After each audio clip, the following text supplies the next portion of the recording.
From Parkland to protest, last week's school shooting in Florida is giving rise to a campaign for action on guns. The pressure ratcheted up again today. Not one more! Enough is enough! New calls for gun safety laws sounded from Florida to Los Angeles to Washington, D.C. as students protested gun violence. Alicia White, 15. Outside the White House, they read the names of the 17 people killed in last week's mass shooting at Marjorie Stoneman Douglas High School in Parkland, Florida. We're not the ones in office, but we are the ones in the classrooms. I say now's not the time. Marco Rubio, when is the time? Over the weekend, students who survived the shooting call for stricter gun laws and criminal background checks. If the president wants to come up to me and tell me to my face that it was a terrible tragedy and how it should never have happened, and maintain telling us how nothing is going to be done about it, I'm going to happily ask him how much money he received from the National Rifle Association. To every politician who is taking donations from the NRA, shame on you.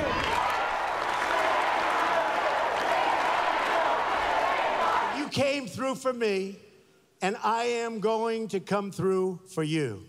The NRA contributed more than $30 million to support candidate Trump's bid. As president, Mr. Trump has largely opposed any gun restrictions. A White House statement today said the president is, quote, supportive of efforts to improve the federal background check system, and that he now supports a bipartisan bill on criminal background checks. The NRA also says that it backs that bill, introduced after 58 people died in the Las Vegas shooting massacre last October.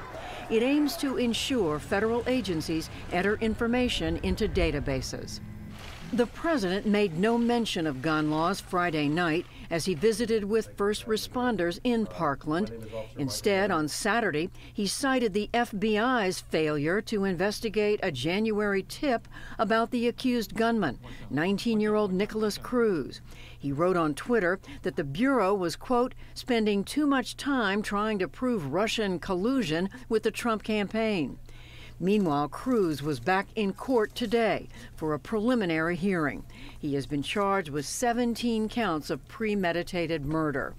This morning, James and Kimberly Sneed, who took Cruz into their home last November after his mother died, said they had no inkling of what he planned. Still can't process it, what he's done, because this wasn't the person that we knew.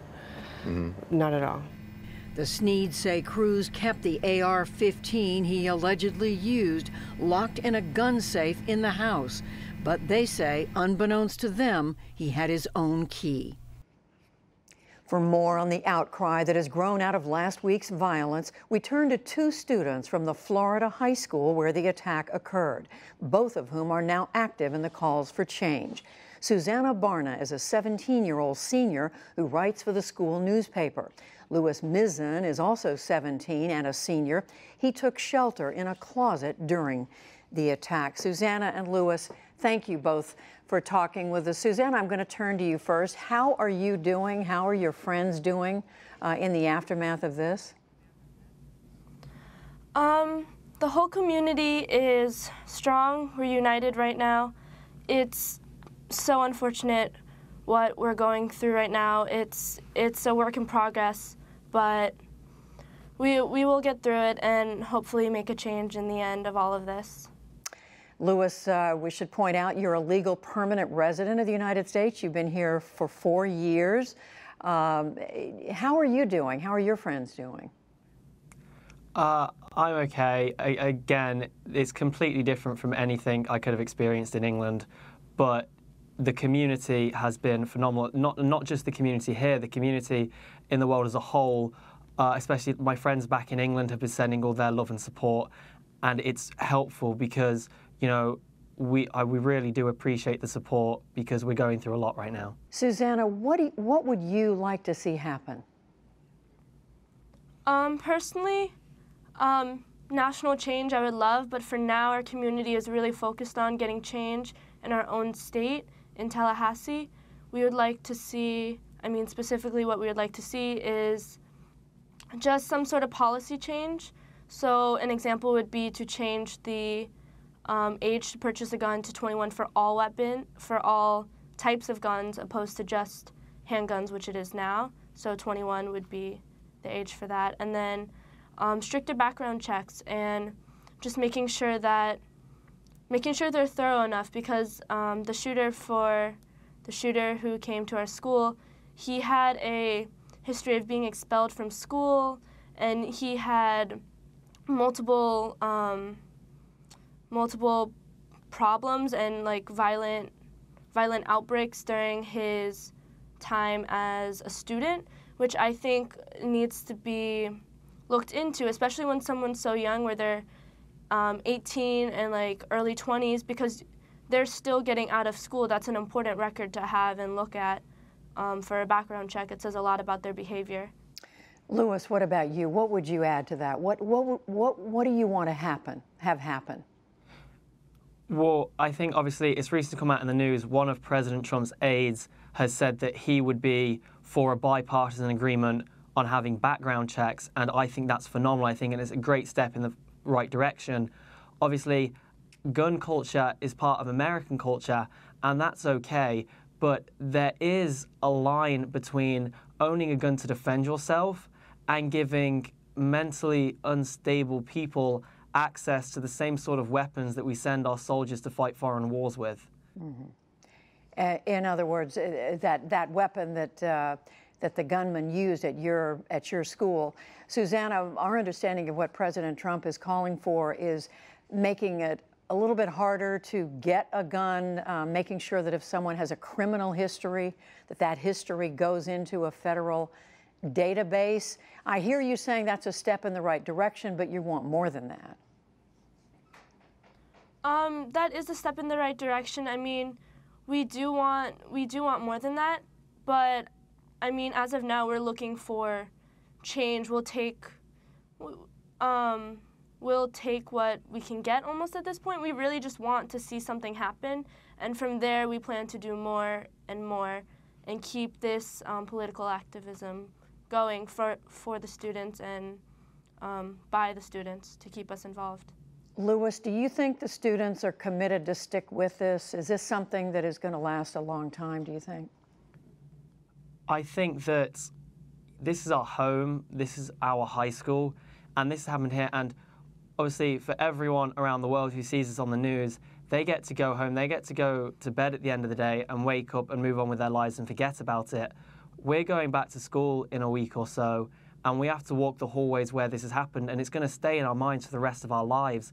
And I think that I'm so lucky to have classmates who are willing to step up and kind of demand change, because they're right. We do have a right to be able to go to school and not fear for our lives. And teachers have a right to go to work and not have to worry that in their job requirements they're going to have to stand in front of kids and take bullets for them.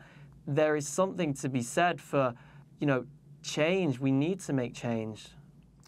Susanna, some people have said what we need, or what this country needs, is for there to be people who are armed at every school. What do you think about that? Personally, that is not my political belief. I think that a good guy with a gun wouldn't be able to stop a bad guy with a gun, just because of just from my experience in the situation we were in. I think that we do have an armed sheriff on our campus at all times, but the problem with that is that one good guy cannot stop someone with a better gun and with a motive to kill, because it would just create more panic within the hallways, that the students were running for their lives. They don't know if the bullets are coming from a good guy or a bad guy. And I mean, I don't personally agree with it, but right now I'm really focused on just getting gun safety in general, and about how he was able to get a gun, the shooter. Do you have a thought about that, Lewis? I come from a country where the most dangerous thing that can happen at a school is culinary set something on fire. That's the worst case scenario, really, for an English school, and it's on a completely different level here. And if we're thinking about sending elementary school kids into a place with fences and men armed with machine guns, it's not going to feel like a place where you can get educated. It's going to feel like a prison, and that's not very, conducive to an educational environment. And I understand that, and people do have a point when they say, okay, one guy with an assault rifle can take down another guy with an assault rifle, but kids can get caught in that crossfire. Well, I know everyone watching is just heartbroken that you, the two of you and your classmates, have to even think about some of these things. But it is what we are dealing with right now as a country. And I just want to thank both of you so much for talking with us.